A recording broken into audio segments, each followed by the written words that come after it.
All right, we good? I'm good. Omar Jenkins, what's up, bro? Omar came in with a Poland Spring bottle, had to bless him with the Essentia. How's it going, man? Where are you coming from? About to switch up. I'm coming from Brooklyn right now. I just moved over to Brooklyn, so I'm in Sunset now. Yeah, Sunset Park? Sunset Park, yep. Okay, dope. I'm pretty familiar with that. That's like by the NR train over there. NR train, D train, yep. Nice, bro. So what did you do today before you hopped on over here? Shit, dropped a clip today on Instagram on Reels, and it's actually doing all right. Let's go. I see you do that a lot. You're dropping a ton of stuff from Broadway Comedy Club? Yes, as much as possible. Okay. Might as well since I'm getting the time there. Yeah. So for the most part, what are you there? Like a few times a week? House shows? Yeah, only house shows really. I think I could do one private show if I'm like cool with the person who's producing it, but for the most part, okay, just house shows. And then, I mean, also you produce a show. Where was the first time I saw you? Prohibition Comedy, which is on what 28th and 3rd. 28th and 3rd, I believe. 100%. Okay. Yeah, Factory 380. But I used to be with the Prohibition guys, but I left. Okay. You know. So you're starting your own show though. I think I've seen that before also. Yep. Started a new show, All In Comedy. Okay. Now, and we're also in Brooklyn, but in Crown Heights, I believe. I'm not 100% sure on Brooklyn. On the neighborhood? Yeah, Brooklyn. Why, you just moved into Brooklyn? A year ago, but I haven't explored yet. Where are you from? I'm from the Bronx. Oh, yeah. Okay. So you've been in Bronx like your whole life though? Yeah, whole life, and then like here, like going to Brooklyn or even being in Manhattan area is kind of awkward. Yeah. Yeah, like just meeting people and how people are and who's around. it's definitely a culture shock. Well, also it kind of takes an underratedly long amount of time from the Bronx to get to Manhattan, right? Yes. That used to suck when I was hitting mics. It would take me like an hour and 30 to get down into the area. Yeah. And then once I get in the area, I got to move around. You know, I'd get some shit done. Yeah. Because once you're out, and you got that hour 30 ride back, you might as well hit like 3-4 mics. Was Broadway Comedy Club one of the first clubs that you started really, getting your groove on in terms of, for the most part, of stand-up? Yes, yeah, I would say 100%. Just from doing the industry room, and I was like, oh, this is pretty fire. Mm-hmm. Like the room is full. Yeah. This is not a mic. This is yeah. the real deal. And I really do feel like it's better to like work out material there and like, just get a feel of how it is. Just that feel is real nice. But yeah, that's pretty much the first place that I tried to get at, and it kind of got worked. And you grew up in the Bronx, and you've been there your whole life. Bronx, besides moving to Brooklyn. Yes. Well, I moved out for a little bit. I used to be in the military. Oh, dope. Yeah, so I was in the Marines. And then I went and left and lived in like North Carolina for a little bit, and I also lived in Hawaii. And then I moved back to the Bronx. Dope, dude. So you've had a full life already. How long were you in the military for? 3 years. 3 years. And that was right after high school? Right, like literally right after high school. Like I graduated early just so I could go. So I was like 17 and a half. So you were like fired up to go into the military, by choice. I was fired up. Yeah, wow, by choice, nice. 100%. I didn't really believe in the whole college shit at the time. And then also I was like, yo, like I want to do something. Like I don't know what to do, but I want to do something that's different. So I pretty much like was working at McDonald's. Yeah. I was working at McDonald's. If anybody knows, in Castle Hill, in the Bronx, there's a McDonald's around the corner from the Marine Corps recruiting station. I came out of that fucking place at McDonald's. I was like, yo, what the fuck? I hate this job. You need to mix it up. Yeah, I'm in school and like working at McDonald's. Yeah. It's so trash. It was the trashiest job ever. I could never do it ever again, but still, right? I walk around the corner and the Marine office is right there. So I'm like, fuck, I'm just going here and see what's up. And at the time, I was an athlete too. I was on the wrestling team, so I was pretty fit. And the guy just had me do like pull-ups, and I think I did like a good. Like during the first interview, he just said, "Hey, get up on the bar real quick," and I was just pushing him out, pushing him out. He was like, "You'll be perfect." Yeah, I was pushing him out, bro. Like, I did like fucking 13. Oh, solid. Yeah, solid. I was like 100. Like you're like David Goggins out there. Yeah, I was just pulling him out. The fucking bar was like squeaking and shit. And it was like already blood on the hand wrap for the fucking thing. So when I grabbed it, I'm like, ugh, this is disgusting. But I grabbed it, And he was like, yeah, you're good. He's like, what job do you want to do? I was like, I don't know. What is the guy standing on the tank doing? He's like, yeah, I got you. And then, just went infantry from there. So you went to Hawaii from the Bronx, or where'd you go first? So first you have to go to training. You have to go to Paris Island. So that's where I got my. That's North Carolina? No, South Carolina. Okay. Yeah. You do your do boot camp there, which is pretty sick. It's How was that? Describe boot camp for those who don't know. Because I think when people just hear about boot camp, or I mean, really even see any time when people are actually in boot camp, people are just getting yelled at, and for the most part, anyone who's in the boot camp is usually struggling. So how does it kind of look like on a day-to-day basis? Wow. So I'd say, let me take this home my hat. Yeah. Go ahead. Put it down here. Yeah. You put basically, it's just a thing of like first when you get there, it's like a shock. Because you don't really know what's going on. Your whole body's like, you basically shut down kind of from fear because you're like in this environment that's just not safe. And they put you on the bus and then they take you to Paris Island, I guess, and then that's when it starts? First, they get you a flight to South Carolina, right? And then once you land in South Carolina, they have a bus that picks you up from this airport. And then once you get on the bus itself, you can't even look out the window. You have to put your head down and tuck your head under. But what I did was, it was like dark, so I looked up, and I was just seeing like lakes and just like grass, and I was just not in my area. Like I only grew up in the city, so when I looked out, I was just like seeing just farmland, just darkness. And then when you get off the bus, I remember it. Dude he starts yelling. He's like, and their voice is not like our voice. Is like it's like raspy, like it's like a frog voice. It's like, you ever heard it? It was like like that, right? Like just like they've been screaming for freaking months on it. So their voice is strained out. He's like, get the fuck off the bus, bitches. I was like, oh shit, like whoa, hold up. And then he step on the footsteps. You fucking you run in. It is just a whole experience. You have to call your parents one last time because I'm like mad young. Yeah, I'm like 17 years old. So you have to call them, but you can't like talk to them. You have to like read the script. You have to read the script. So it's like I've just landed here in Paris Island and I'm okay. They're gonna take care of me. I'll see you in 3 months. Bye. And then you have to hang up the phone. My dad's like, hello. Banging on him. It was crazy. Yeah, a big culture shock. You get your hair cut. Yeah, full buzz. And it wasn't like a buzz. It was like more of a scrape. This guy scraped my fucking head. I've never had my hair cut like that before. He fucking took the clippers and just whang. Right, because you got like a ton of guys to just get through. You know how you have sometimes you have a little bump on your head? Yeah, somewhere? sure. It's getting cut open. Oh, yeah. What did the breakdown kind of look like on that bus between like male and female? Like how many females were there were no females. Females take a different bus. Yeah, okay. Once I got on that bus from that airport, I didn't see another chick until like maybe 3 weeks. I didn't have any contact with women the whole time I was there. Right. But you guys don't do like lunch ladies. You don't do like missions together or anything, the men and the women? No, not at all. I mean, the most we'll do is like do a shooting range and they'll be there in the area. Yeah. But we don't really talk at all. We can hear them in the distance because women are just like naturally louder than us. So when they're like doing their whole cadences and just marching, we could hear that shit. But that's pretty much the only. So how long is boot camp? Just 3 months. 3 months, and then after that 3 months, what happens? You go back home, and then they figure out where to put you? Yeah, so you go back home, and then you go to your school. So, like, say if you're an airplane guy, you go to aviation place. Or if you're like a cook, you go to the cooking school. I was infantry, so they sent me to School of Infantry, which is like, I'm making bad decisions so early on in life. Like, it was rough. Like, I'm talking about rough shit. Like what? Shit, where do I start? There's so much. Even let's go back to boot camp though. Boot camp itself was it was just like an experience. Like I was so physically fit from the torture, and it wasn't like how they say, dudes yelling at you, you gotta do push-ups. No, these dudes will punch you like right in the face, in the mouth. Yeah. In the mouth. Wait, but.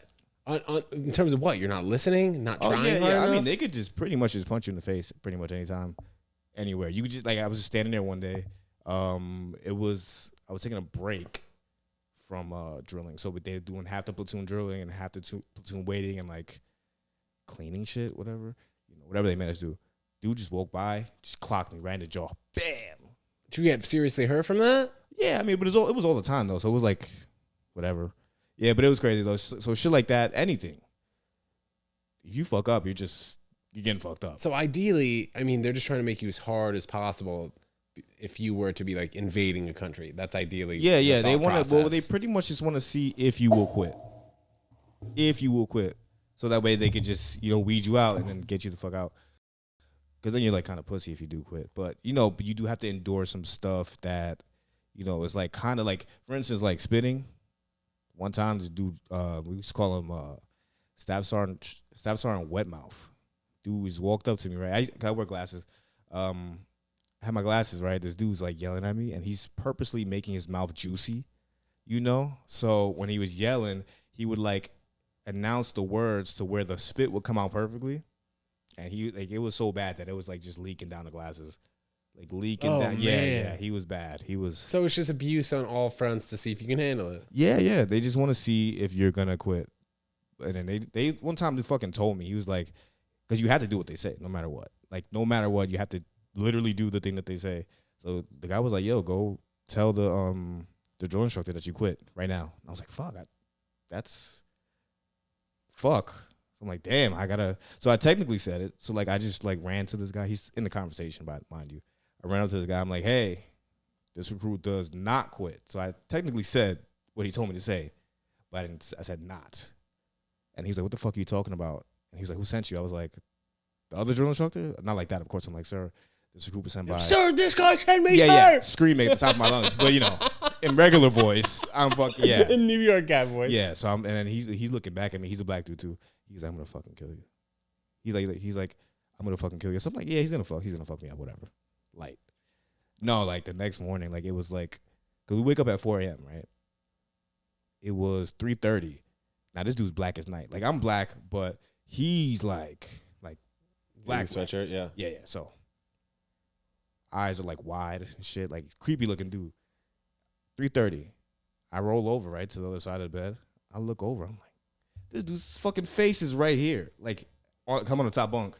He's staring there, looking at me. And he's like, all jokes aside, I'm gonna fucking kill you. Like, and I'm like, oh fuck, like, damn, he's gonna fuck me up today. But then he was like, no, like, not working out. Like, I'm gonna actually kill you. Like, you're dead. I'm gonna kill you today. Like, your heart's gonna stop today. And he just walked away. He just walked away. What did he proceed to do that day?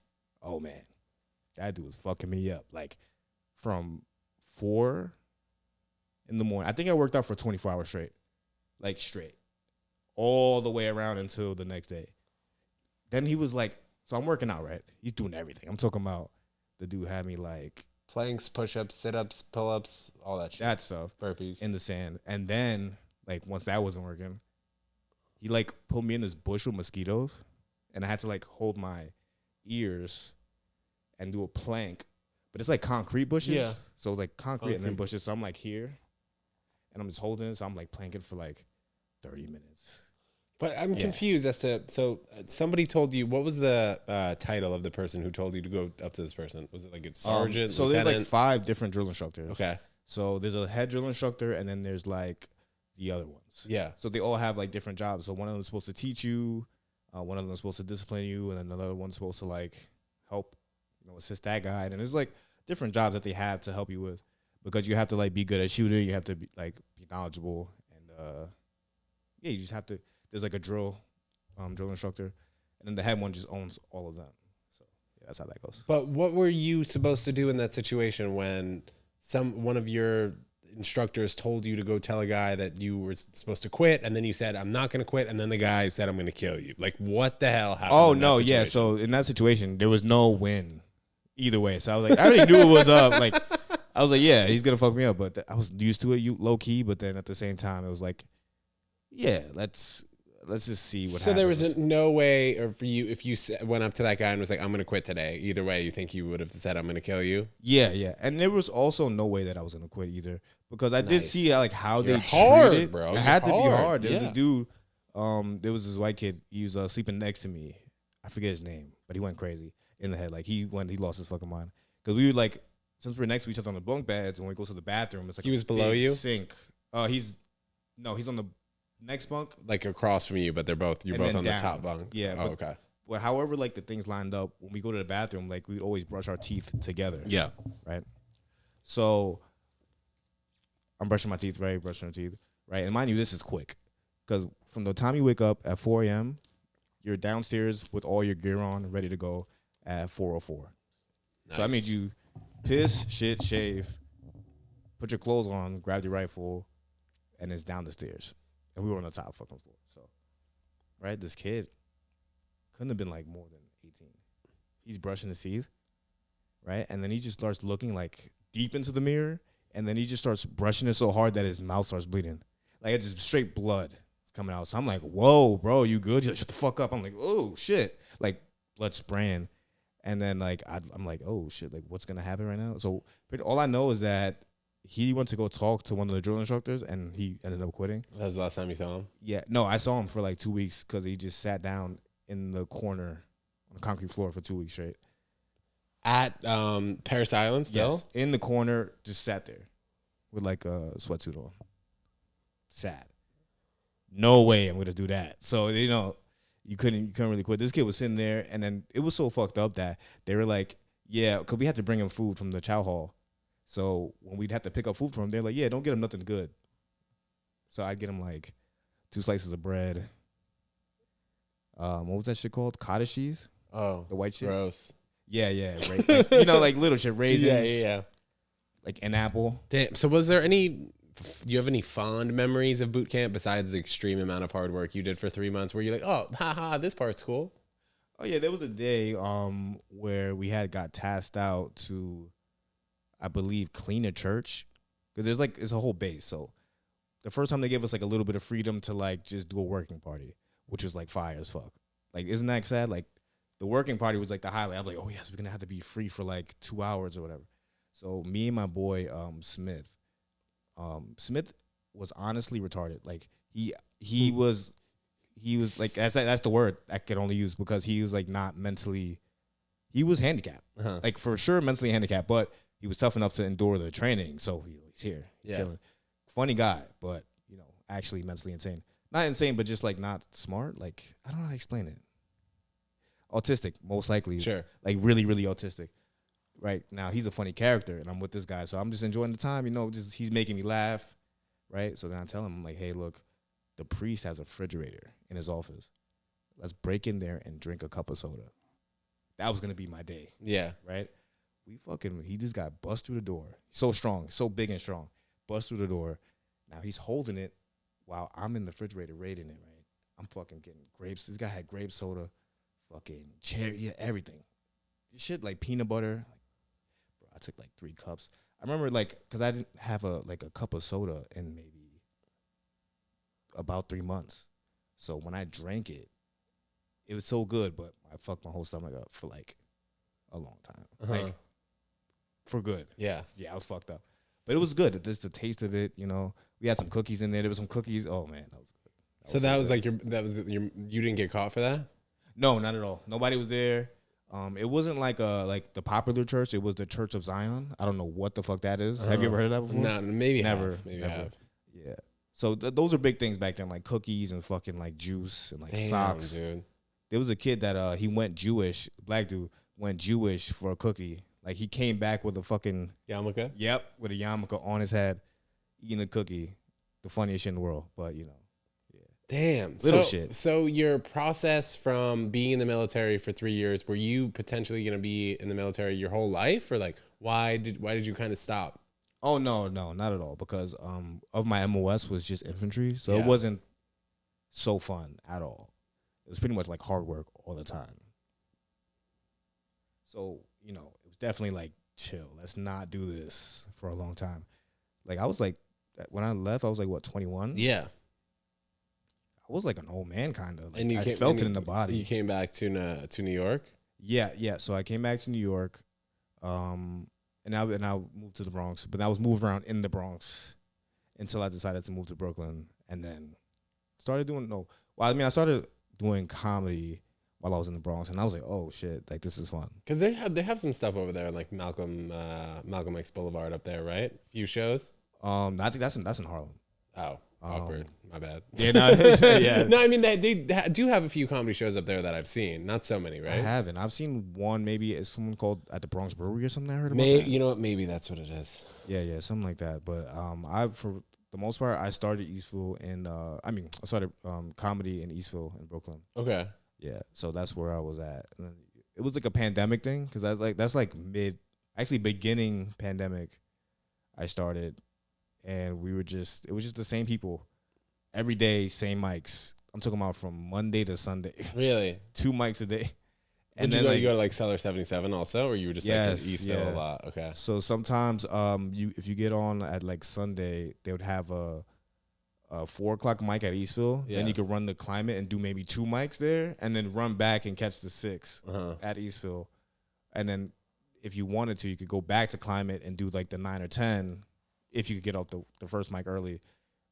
Like smooth your bullet. Yeah. Can you just put me up first? I got to go right now. Right. And then like once you do your set, you just fucking bounce. Yeah. Even though it's fucked up, I believe. I do think that's fucked up. Well, you know what? In terms of like doing shows at the stand, for the most part, a lot of people will just be like, oh, I got to get out, or oh, can I go last? Yeah. By the way, Omar Jenkins on the Ted Jones Comedy Show tomorrow night, Tuesday, March freaking... What is tomorrow, guys? What's today? Oh, March 20, excuse me, Tuesday, March 29th, 7 p.m. Omar will be on the show tomorrow. But yeah, man, like the amount of times comics have just been like, yo, can I go first? Yo, can I go last? Whatever. It doesn't really make so much of a difference. But if you don't have to go first or go last, it usually is nice to the person putting on a show, because so they can kind of put them whenever, as of course, you know. So moving to Brooklyn, how long have you been in Brooklyn for? Did you already say that up top? No. Yeah, I did. For a year. I've been there for a year now, and honestly, Brooklyn is so fire. Yeah, it's dope. It's also close to a ton of comedy clubs. Yeah. I mean, I don't really go to the ones that are in Brooklyn, though, because I'm at Broadway, but still, for the most part, it's pretty fire. So what at Broadway, are you up a few times a week, like hosting, or how does that really work? No, not hosting. I haven't started hosting there yet, but I'm just, working the door there and pretty much just taking the spots as they come. Okay. Or just try to get as many as possible. Right. But yeah, what you were saying about Brooklyn. Yeah, I was just asking how long you've been there. Oh yeah, just about a year. A year. I moved into a brownstone first in Brooklyn, which is like 10 blocks from where I live right now. And it was definitely like a shock, because I'm not from around like Manhattan, Brooklyn area. So just like for instance, like the first time when I moved here, my roommate was gay. He was a gay dude, and he wasn't. It was a random roommate. Yeah, because I found through this like agency where you pay $200 and you find a roommate for you, which is pretty cool. Well, you went to the agency in hopes of finding an apartment, and you were also like, oh, and I need a roommate, by the way. No. So basically, he was a person in the apartment looking for a roommate, and he applied to this company, and then the company they mix you with the guy. So when I was on the phone with him, I just thought he was like weird or something, but like he just talk weird. He just talked like he was from Brooklyn. Yeah. He's like, maybe he has like a lisp or something, like something weird. And then like when I like talked to him, I was like, oh, this guy's gay, which is like a thing that I'm not used to at all. Like, really. Even in the Bronx, like there'll be a gay guy, but it'll be a group of gay guys, and they'll be like Jamaican, so you're not gonna say nothing to them. But here it was like just a white gay dude, and I was like, oh wow, like that's cool and all. I don't know, this is weird. But I just started living there, and it was just like culture shocks like that, like shit like that. Yeah. Like I didn't know any gay people. I didn't know any trans people. And you have a roommate still now, though. Yeah, I have a roommate now. From comedy or just another random he's a roommate? comedy roommate. You may have heard of him, Juju Fevry. Maybe I've seen. I've definitely seen his name. I've seen his name. Like he's light skinned black dude. Okay. Yeah. And you guys are doing a show together?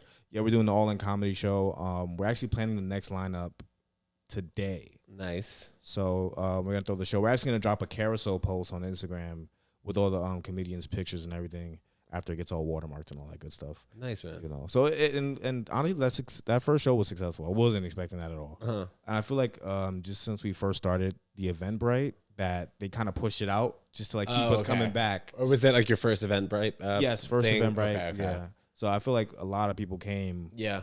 Because they just wanted to keep us hooked, so I would keep using them and shit. Because it was like a lot of people there. Dope. It wasn't a lot, actually. It was just sold out for the effort that was put in. It's always funny. I found that like the first shows that we do at like a new location, those always tend to do really well. And then like the second and third time, you kind of get a better feel from it. But also like New York City comedy, even at the stand, I was telling another comic earlier today, it's just like you never really know what night and what time it's going to hit really hard.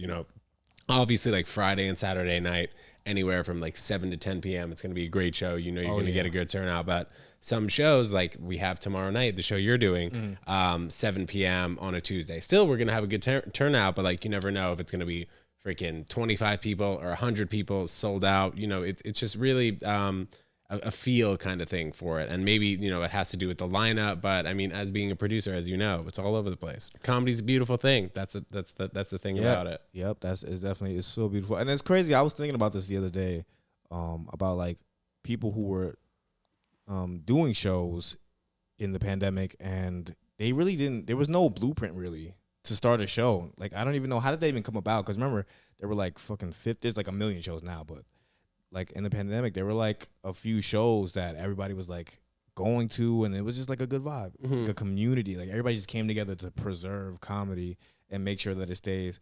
And a lot of people worked really hard. Yeah, a lot of people worked really hard, and I was like amazed at it. I remember, but I was just starting comedy. But I remember, I don't know if you heard, you probably definitely heard of Penthouse Comedy. They were doing like big shows, and I was just like, what the fuck is this? During the pandemic, they were doing that. Yeah, they had some shows when they weren't supposed to be.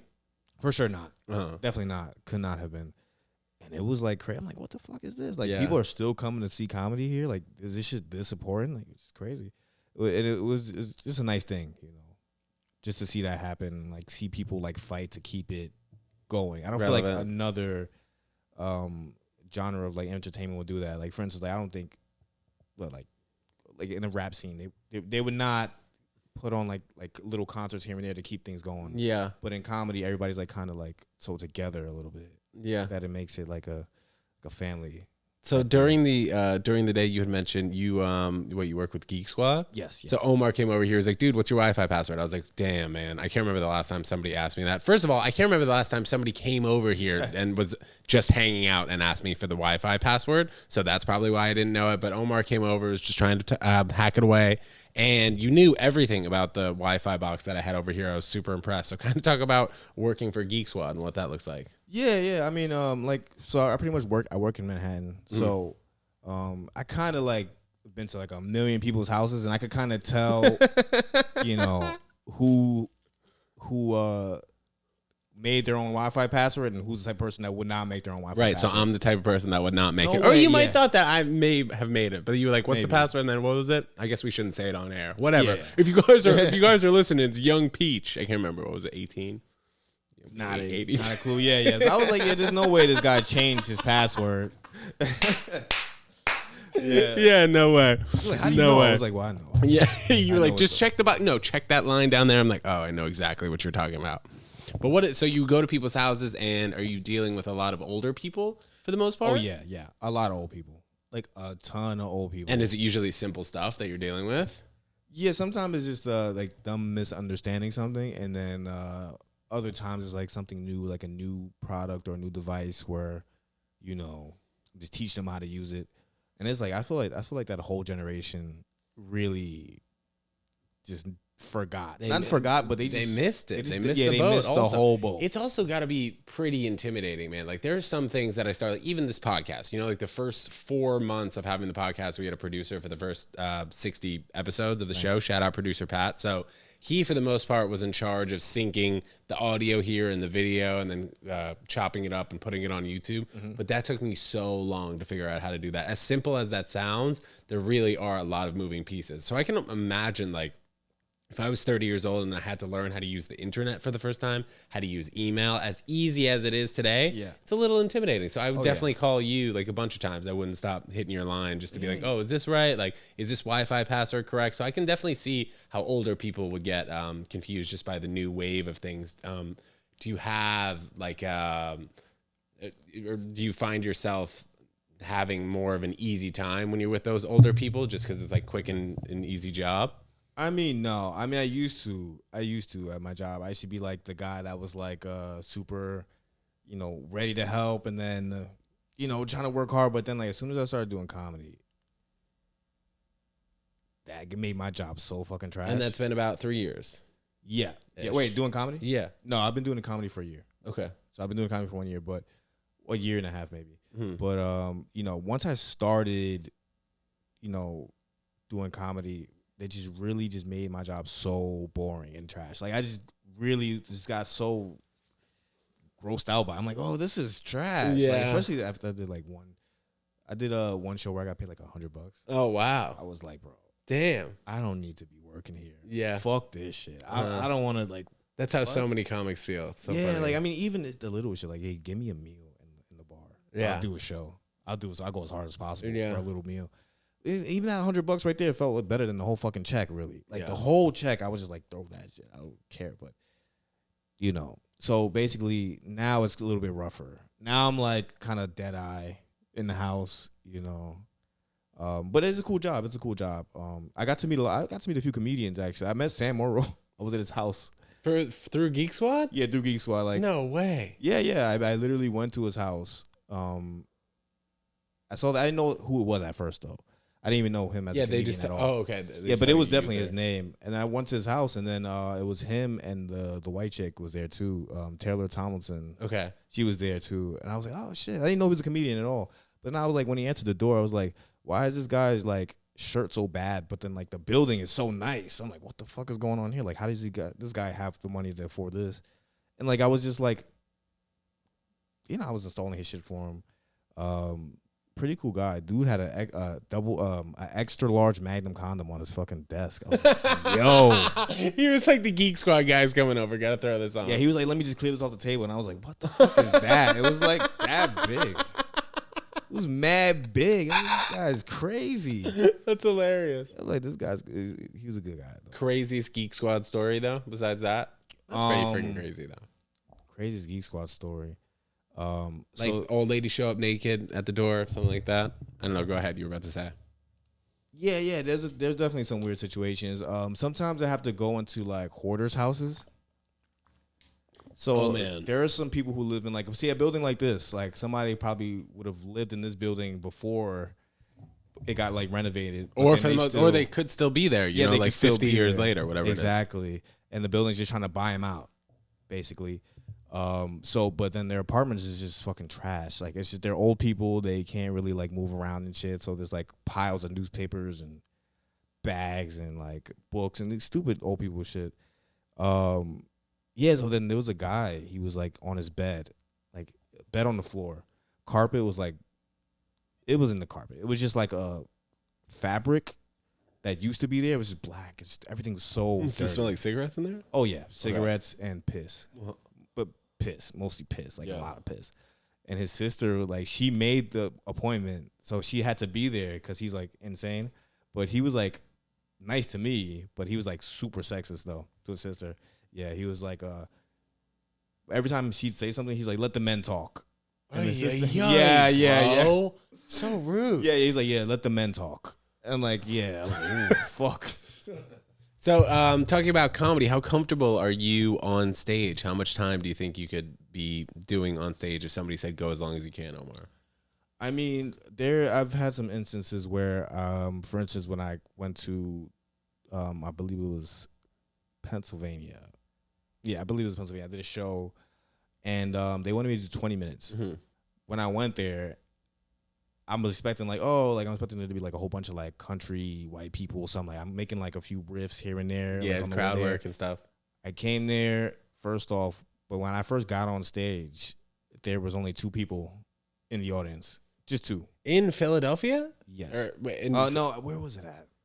Who'd you go there with? Pennsylvania. Sorry. Okay. Pennsylvania. You might have said Pennsylvania. Yeah, I might have said Philadelphia. So who'd you go there with? And there were only 2 people. I went there with Mario Paisano. Okay. And I believe his girlfriend. I think I did a show one time with Mario at Broadway Comedy Club. Yes. Okay. Bald-headed dude, short, very short, nice guy, super short. This is my guy. So we went there. When I got on stage, not gonna lie, his girlfriend brought me up kind of bad. Yeah, she's pretty bad at that. She was just like panicking low key because there was like 2 people there, and it was like bring your own bottle. So. Oh my god! They had a jug of fucking what's this shit called?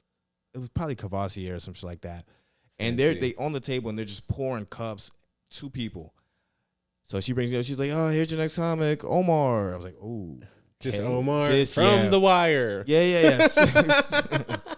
Just brought me up. I'm like, "Oh shit!" So I get up there, the club is new, so there's no spotlight at all. So no spotlight. They just have the lights on. Just lights on. And how many seats in the actual theater? A lot. So I would say there was at least 100 seats. Oh man. And it was a wide, beautiful. If that was in New York, that'd be amazing. Also, but like, what was the date? Was it a Friday, Saturday, Tuesday, It 2 was p.m. or something? I believe it was a Saturday night. So maybe people just haven't heard of the spot yet at that particular time. It was at a strip mall. Okay. Okay. It's still a good spot. Yeah. It's just if there were people there, that'd be nice. But it looked all right. It's just 100 seats, and it's like directly in front of me in the back row, which is a couple of two. Not even white people. They're both like black grandparents. Well, that's good, right? Yeah, it was good. It was kind of good, but then you could have been like, you two look like my grandparents. All right, yeah, what are we going with next? And the way I do it, like the way I do comedy is like I do a setup, punchline, bam, and I just roll like that. So when I did my first opener bit, that's like my gauger to see where the crowd's at, or if they're gonna fuck with this type of style. And then when I threw that out there, I was like, oh, because that has like a fucking 90% chance of working every time. It's just a matter of how loud the laughter is each first time. So when I threw that out there and they got nothing, I was like, okay, this is rough. So then, I mean, as I'm still going on stage, I did like 2 minutes of riffing. 3 more people walked in. I started riffing on that. And then 4 more people walked in. Nice. I think at the end we had like 7 people total in the audience. And I was like, it turned into a vibe a little bit. I was just talking shit with the people. There's no materials being done. I was just, just going with the flow, riffing and riffing. And it worked. I did a good 19 and a half minutes. It felt all right. They were laughing a little bit. So who headlined that show? I don't think there was who was like that main person. It was just like they brought you guys in from New York. Yeah. I believe I was actually supposed to host. And I think I was probably supposed to be the person headlining that one. But I went up first because there's no way. I mean, they could have put Mario up first, but then it's like I kind of dragged him into this. So I was like, yeah, I'm gonna take this spot right now. Just don't worry. He drove me there, so nice. And it was a paid gig. Yeah, it was a paid gig. But after that gig, I mean, I still got to do 20 minutes of comedy. Yeah, dude. I'm not in New York. It's paid.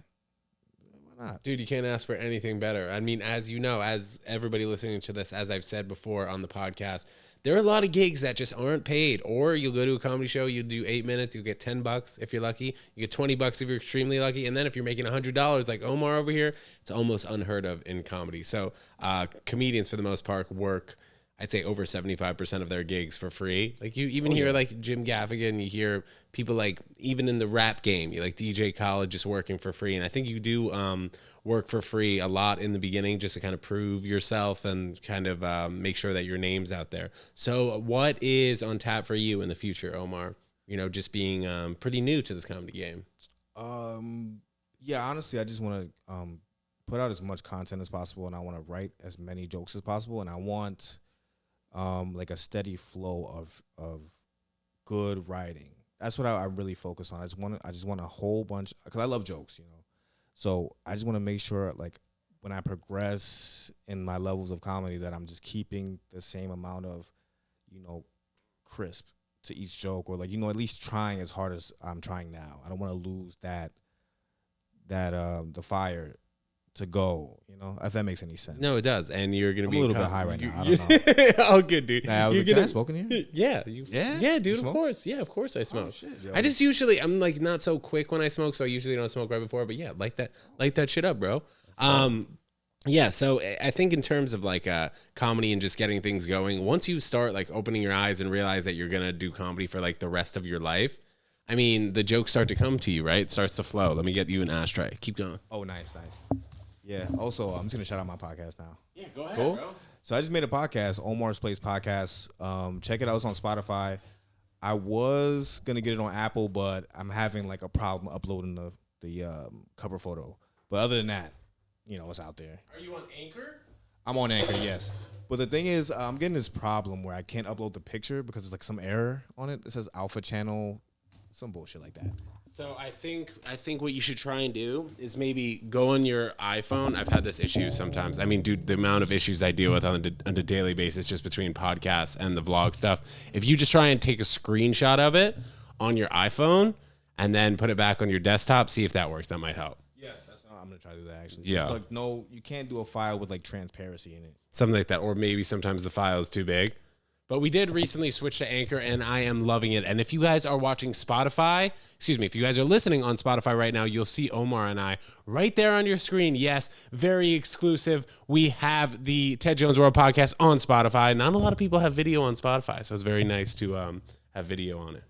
All right, we're taking this hit. What is this? That is So funny. I never actually asked what the strain is, but this time I'm interested. This is cheetah piss. I think I've actually heard of cheetah piss. Where do you get your weed these days? So there's this like low key spot. Yeah, it should be pretty strong. There's this low key spot in Brooklyn where it's pretty much a weed bar. Like you go in there as if you're getting a drink. Yeah, it's just weed. I love it. Crazy. You're starting to see a lot of those around here. Like they have Empire Cannabis Club. But I think when they actually make the licenses legit and fully legal, they have said that they're going to give the licenses to formerly incarcerated people who like got in trouble for weed, which is like a great sign. So like weed, so weed is not even like fully legal these days. But I mean, it's such a gray area. Yeah, who cares? You know what I mean? Really? Yeah, I mean, I'm a weed guy way over alcohol. Do you drink at all? I used to drink more. You guys heard me. I used to drink more, but now I'm more of a smoker. I mean, like the only time I'll drink now is when like I'm in the club and I'll get like, let's go, get in the bottles. Yeah, not in the club, like just like, in the club. I haven't been to a club in so long. Yeah, me too. Since the clubs back open, I haven't. Dude, I used to be a club promoter when I was like 19 years old. It was so funny. I was bringing like all my friends to the club. I bring like 12 girls and 3 guys, and then I would just get paid based on how many girls I'd bring. So I'd get like $20 a head, and then if I sold a table or bottles, I'd get like 20. I'm good on that. I'd get like 20% of the like the commission and stuff like that. Yeah, that was a crazy time, man. Like being 19 in the city when you were freaking working your ass off down there at boot camp. I was freaking getting wasted at the club. That was a crazy time. I also grew up in New York City, so I mean, I definitely understand when you talk about culture shock and stuff like that. Even just going out of Manhattan, man, it's just so different. Going out of Manhattan. Yeah, like when the streets don't have numbers and avenues on it, I start to get fucked. Like if we go into the West Village, Soho, I'm like, Broome and Broad Street, where are we? You guys listening, you guys are from New York, you're like, those streets don't even connect. Yeah, I have no idea. I'm starting to learn just because like the subways and also going to all these comedy shows, you end up like all over the island. You know what I mean? I definitely get that. Even like moving down, I feel like I'm like a tourist. Still, like I see stuff in Brooklyn, I'm just like, wow, that would never be in the Bronx at all, So it's so different. Even like there's like even like where I live now, like straight up like gay bars or like bars where it's just gay. Yeah, dude, and this area is filled with it. We like started the gay bars in Chelsea. Yeah, like so it's definitely like it's so weird. Just even how people talk and how they act. It's just a whole different world. But then I could also see in Brooklyn how it used to be. I could kind of see remnants of like old Brooklyn, and I'm just like, okay. Yeah, I can see what's going on here. But for the most part, it's pretty safe. Do you have a favorite spot to hang out in Brooklyn, like restaurant, bar, smoke lounge? I guess you were talking about. Yeah, pretty much there. I don't really hang out in Brooklyn like that. Okay. I don't really know anybody over here. Yeah, all my friends pretty much live in the Bronx, so I'm like, let's just like I'm going to a show and like I'm. But I don't really know. You visit the Bronx ever since? Your family's still there? Yeah, they're still there. My family's still there. Pretty much the whole family. But I haven't been there since last year. Oh wow. Yeah, it's been a minute. Your parents come down here visit you? No. I haven't seen them in pretty much a year. Okay. The funny thing about the Bronx is like those. I mean, it's not. I don't know why I said funny, but like the Bronx is so. Has like such big apartments that like, I don't know. I feel like at some point I might question moving out just because like the 4 bedrooms that are like 2,000 feet. It's like there's definitely a lot of room in some of those apartments, right? Even in Harlem, if you go up to Harlem, anywhere around like 113 to 130, the apartments are just huge. Like it's like 3 times. This is pretty big though. Yeah, and they have like 2 bathrooms, 3 bathrooms, stuff like that. Yeah, 2, 3 bathrooms. I mean, people would never want to leave if they were in an apartment like that. I mean, then there's they're nice apartments. It's just that like when you go outside, somebody's getting shot. Yeah, somebody, and it's like I thought that shit was a myth too. Somebody's getting hit up right there. Do you have Invisalign too? You're an Invisalign guy? Only on your bottom or top? Both top and bottom. Yeah, I had Invisalign for a while. I had jaw surgery, so I had to. They cracked my jaw and then put the thing. What were you gonna say? You just went this fucking, and then I think you're about to say something when we were talking about your bottom Invisalign and top Invisalign. If you guys are just listening on Apple Podcasts, we just smoked a relatively good sized dube, so maybe that's why Omar's forgetting what he was about to say. Well, just people. Somebody might get shot outside. Like, that was a big problem. My biggest mistake in the Bronx was downloading the Citizens app. Oh man. Oh my god. Because I heard about it. I was like, no, how would they get like live updates of the crimes as they happen? I just want to see. It's just a snitching app. Oh, I never really used it. It's so, and people are on that app. Like, people are uploading pictures and comments. It's almost like a whole other social media. Yeah, it's interesting. Like your profile picture, you have like emotes and everything. Apparently, it's really only a New York thing, which maybe makes sense because like in the suburbs, like everybody's spread out far enough that like it wouldn't make sense for you to know what's going on 3 miles away. Exactly. Same thing, I guess, if like you're in the Bronx, you don't really care what's going on 3 miles away downtown or something like that. And it was just such a bad thing to have because there would be straight up shootings within like 5 minutes. Like one even said 1 minute. That's when I moved, actually. Like, I already was doing comedy. I was like, this hour and 30 train ride sucks. And then some dude, I mean, I don't know if that shit's good, but whatever. Some fucking dude, fat dude, got chased down in the alley right where I slept. My head, like, there was a wall, like a drywall, and like, some insulation, brick, and then this dude dying, dead. He was fat too. Like how he ran, it was just like this whole seeing the footage. Would you see the CCTV? No, actually, for my house. So my landlord has a camera on top of the thing that was right in front of the building. And he was like, Omar, look what just happened next to your head. Yeah. But it didn't show like what happened next to my head. It just showed him running. And guys chasing him? Yeah. And then it was like, 7 a.m. And the detective, this is like the third time this has happened to me in my life in the Bronx, which is like the last time I'm like, yo, fuck this. Like 4 of them, like 7 a.m. Bang, bang, bang, bang, bang. I'm like, oh shit. I get up, I'm wearing my boxers. And they're like, hey, we need the footage from the cameras up there. And like the whole block is looking.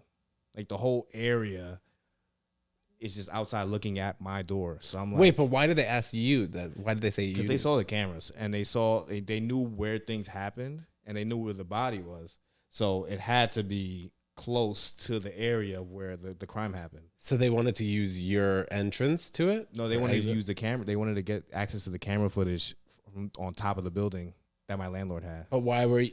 So they just wanted to get into the building. That's why they knocked on your door. So it was like one of those single. So there was like a basement and there was like a house, and I'm renting the basement out. So it looks like 2 apartments. Like it's basically a full apartment on the bottom. Oh, okay. But I was renting it from him. But they have cameras on the house facing out towards the street, and basically the footage showed somebody getting out the car, chasing this dude. He falls, gets back up, and then that's it. That's all you see in the camera. And then, but they found the body like right in the alleyway next to my bedroom. So I was like, oh hell no, this dude was there, like a ghost or some shit. Like it's just this bad vibes right there. And it was like I was assuming to myself, I'm like, okay, I could stay here because the apartment was nice. It was a nice apartment, beautiful apartment. But I was like, okay, what are the chances that I get randomly shot? Like if I was to like be honest with myself, I think I asked my boy, and I said 30, he said 20% chance you just might get shot. So I was like, you know what, like, why the fuck do we live here? Like, what the fuck? Like I feel like I'm good enough to like move over down there. Uh-huh. Like let's get the fuck out of here. Like this is crazy. Yeah, it was a pretty bad area, and the Bronx Zoo's right there, like right next to it. So it's like this is a monument basically, and they're doing crime like this in this area. It's crazy. But you feel like Sunset Park is pretty safe? Yeah, it's definitely more comfortable.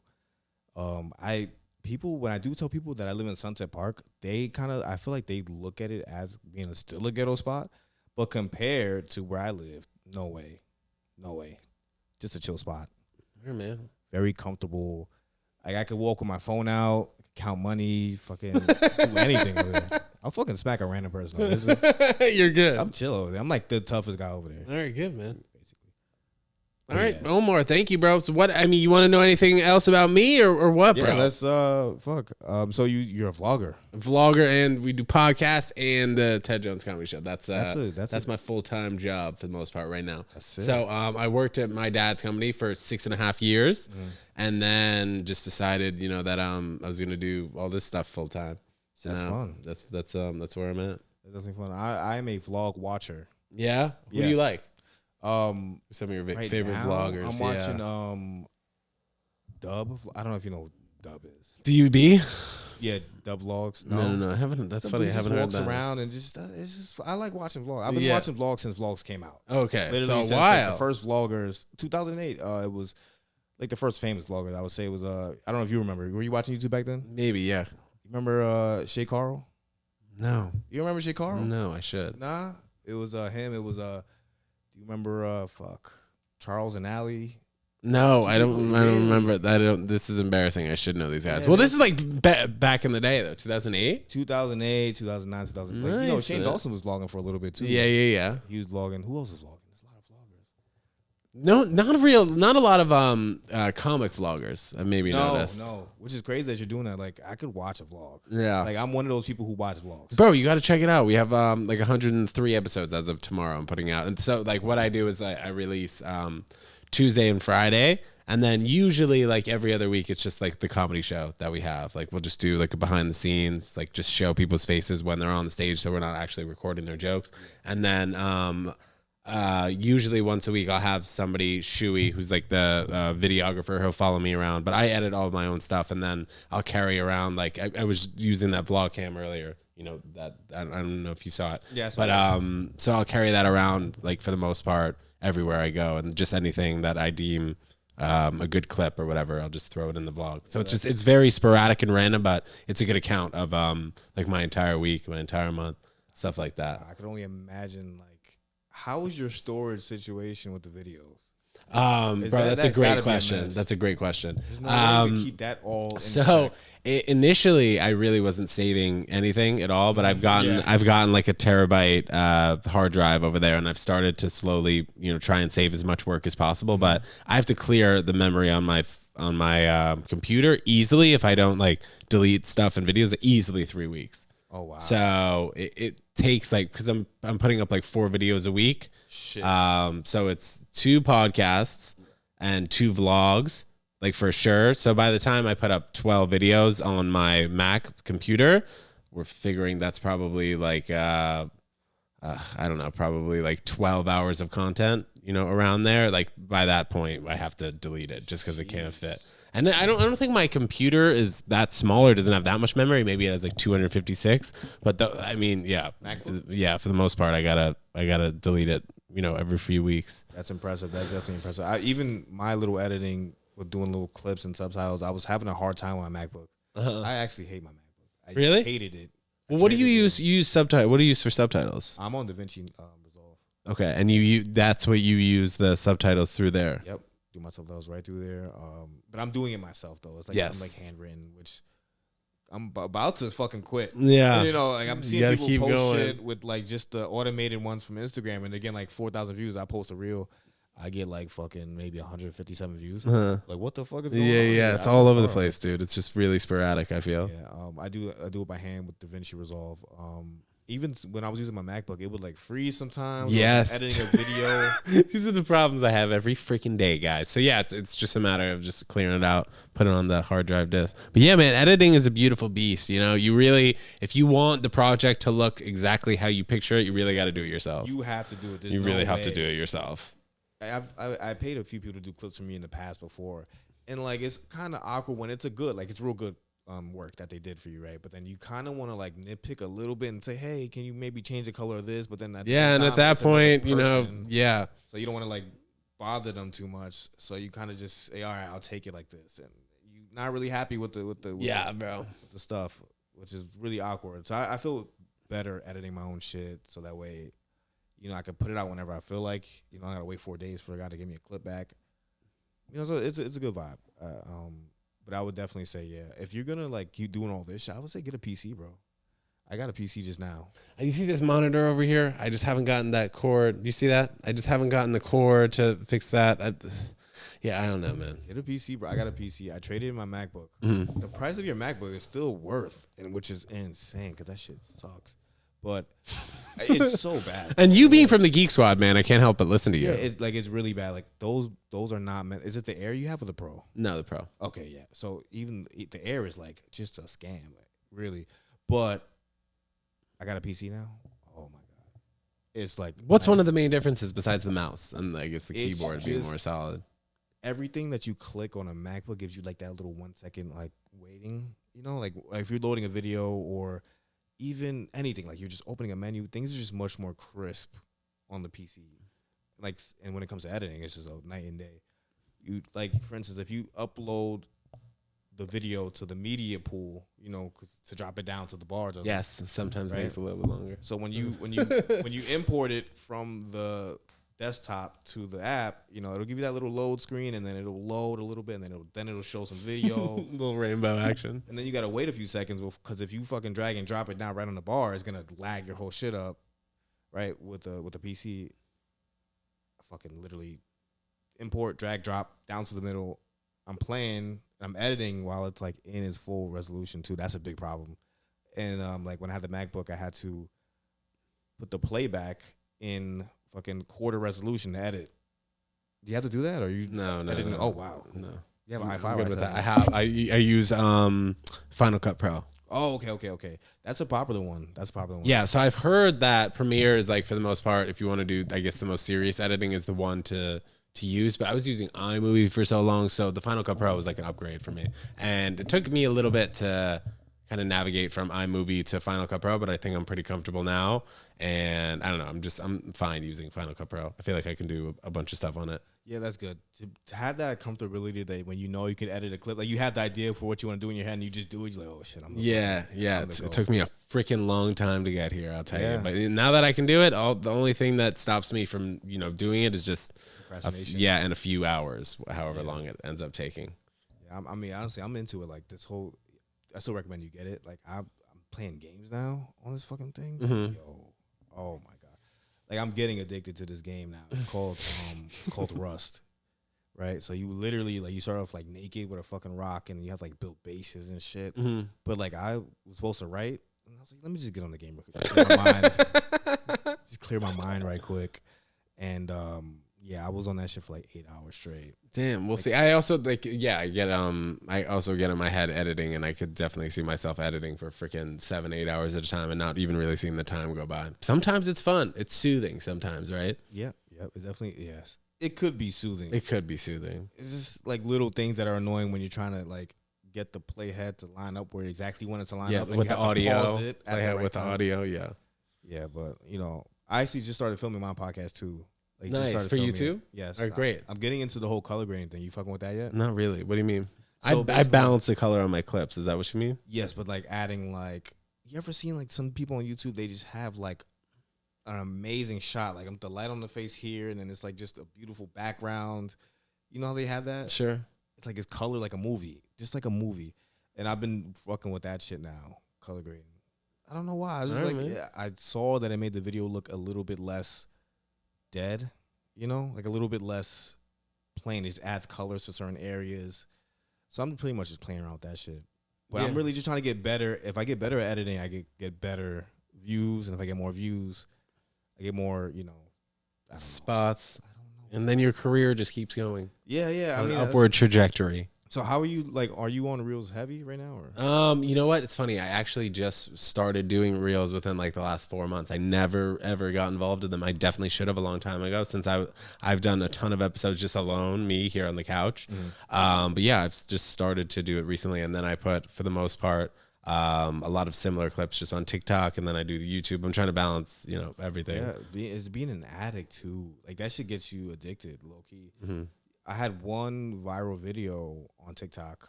I did the Village Idiot show with Isaac and I know that show. Yeah, I did that show and it went viral. I posted it on TikTok, I got like 500K views. I was like, oh, I'm ready. Yeah, I'm ready. Like Hollywood, sign me up. Like, I was so fucking hyped. all the comments and shit. I'm like, oh, this is the best thing ever. I went to sleep that night, posted it. I was like, this ain't gonna get no fucking views.